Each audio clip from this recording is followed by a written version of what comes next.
Hi, இப்போ நம்ம பார்க்க போகிறது ஒரு ஃபஜ்ஜியான ப்ரௌனி. இப்போ நம்ம முட்டையை பீட் பண்ணிக்கிட்டோம். அதில் நம்ம சாக்லேட் அண்டு பட்டர் ஆட் பண்ணிக்கிறோம்.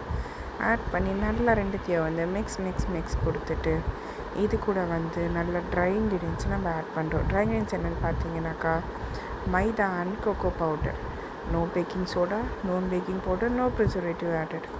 இது நல்லா போட்டு இதை சீவ் பண்ணி போடணும். ஓகே, சீவ் பண்ணி வச்ச மைதா கொக்கோ பவுடர் போட்டு நல்லா மிக்ஸ் கொடுத்துட்டு நல்லா இப்போவே பார்த்தீங்கன்னா நல்லா ஒரு சாக்லேட்டியாக இருக்கும் உங்களுக்கு பார்க்கும் போதே. ஸோ இது அப்படியே நம்ம பேட்டரை டின்னில் ஊற்றி ஒரு 8 இன்ச் டின் நம்ம இதுக்கு கரெக்டாக இருக்கும் 1/2 kg கேக்குக்கு. இதை ஒரு 8 இன்ச் டின்னில் ஊற்றி 180 டிகிரியில் ஒரு 15 to 20 மினிட்ஸ் வச்சு எடுத்தோம் அப்படின்னா ஒரு சூப்பரான ஃபஜ்ஜி ப்ரௌனி ரெடி.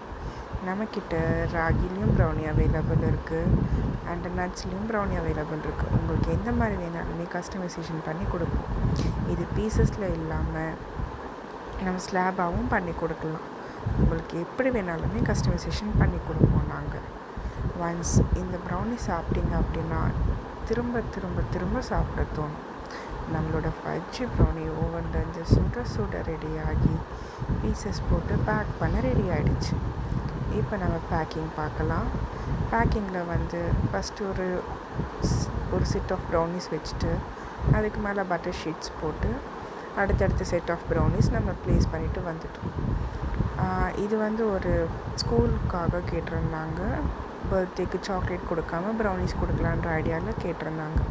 இது டோட்டலாக 1 kg நம்ம பேக் பண்ணி கொடுத்தாச்சு. பார்த்தீங்களா கிளிங்கல் ட்ராப் எவ்வளோ சூப்பராக இருக்குன்னு. சப்ஸ்கிரைப் தி சேனல். தேங்க்யூ.